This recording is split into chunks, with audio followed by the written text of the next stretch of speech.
Punjab national bank में प्रधानमंत्री सुरक्षा बीमा योजना यानी PMSBY कैसे किया जाता है, आज मैं उसी के बारे में बताने वाला हूँ। नए बीसी सब ये परेशान होते हैं कि हम कैसे करें या हमें नहीं आता है। इस वीडियो को देखने के बाद आपको समझ में आ जाएगा कि PMSBY कैसे किया जाता है। चलिए तो हम अपने स्क्रीन के सामने आते हैं।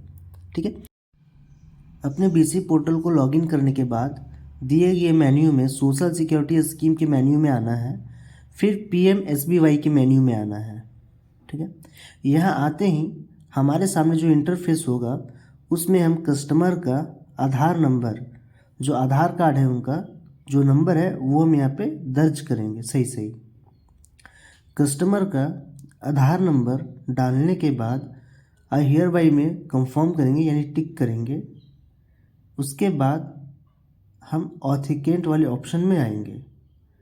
ठीक है, यहाँ पे कस्टमर का जब ऑथेंटिकेट करते हैं तो मॉर्फो पे जो लाइट आता है उसमें कस्टमर का फिंगरप्रिंट यानी उनका हाथ का उंगली का निशान हम उसमें लगवाएंगे। कस्टमर का जब सही से कैप्चर हो जाएगा तो कस्टमर का अकाउंट का प्रोफाइल आपके सामने आ जाएगा। प्रोफाइल आने के बाद एक पॉपअप आता है कि उस कस्टमर का कौन कौन सा पॉलिसी बाकी है, यानी कौन कौन सा बीमा बाकी है। जैसे कि अभी तो फिलहाल में PMSBY करना है तो इसके लिए हम डाटा एंट्री करेंगे। उसके लिए सही जानकारियाँ जो कस्टमर का है वो हम फिल करेंगे। जैसे कि उनका जेंडर क्या है, उनका डेट ऑफ बर्थ, तो मैं कस्टमर का डेट ऑफ बर्थ सही से डाल देता हूँ। जैसा कि जो आधार कार्ड पे होगा वही सेम डेट ऑफ बर्थ इसमें आप डाल दें।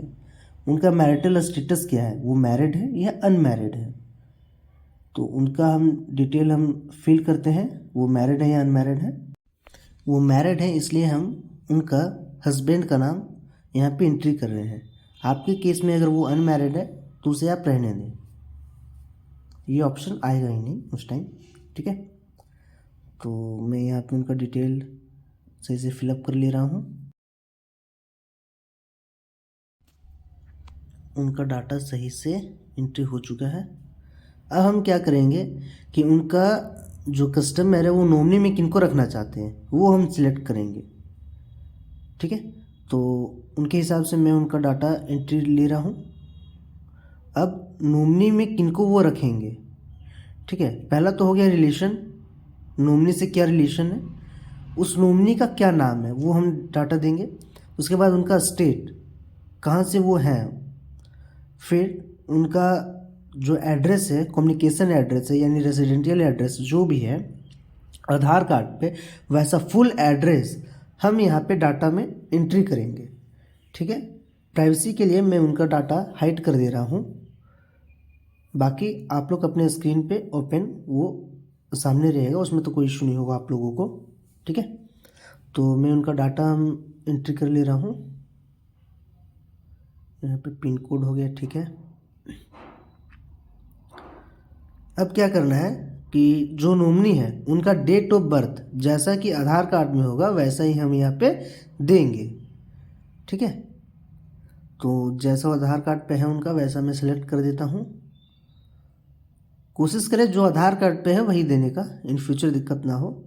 जब आधार कार्ड सामने है ही तो मैं क्या करता हूँ कि उनका आधार नंबर मैं दे देता हूँ ताकि आगे कोई दिक्कत ना हो। तो इस प्रकार हम लोग का PMSBY का प्रोसेस कंप्लीट हुआ। अभी हुआ नहीं है, हालांकि इसको सबमिट करना है। ये डाटा एंट्री करने के बाद आपको एक टिक मार्क करके सबमिट करना है। सबमिट करने के बाद वो पूछे कि आप इसे सबमिट करना चाहते हैं, तो हमें करना चाहता हूँ तो ओके करेंगे। फिर एक रेफरेंस जनरेट होगा यानी एक स्लिप जनरेट होगा। वो स्लिप को आपको प्रिंट करके एक कस्टमर को देना है और एक ब्रांच में, अगर ब्रांच आपको मांगता है तो ब्रांच में दे, अगर नहीं मांगता है तो कोई इशू नहीं है। ठीक है, इसे आप एक स्लिप अपने पास भी रखें ताकि इन फ्यूचर आपको भी कोई परेशानी ना हो डाटा देने में कि हमने किसका कितना किया है PMSBY। ठीक है, तो इस प्रकार हमारा पंजाब नेशनल बैंक में PMSBY का प्रोसेस कंप्लीट होता है। आई होप कि आप लोगों को इस वीडियो देखने के बाद किसी भी तरह का कोई भी परेशानी ना हो PMSBY करने में। चलिए, धन्यवाद।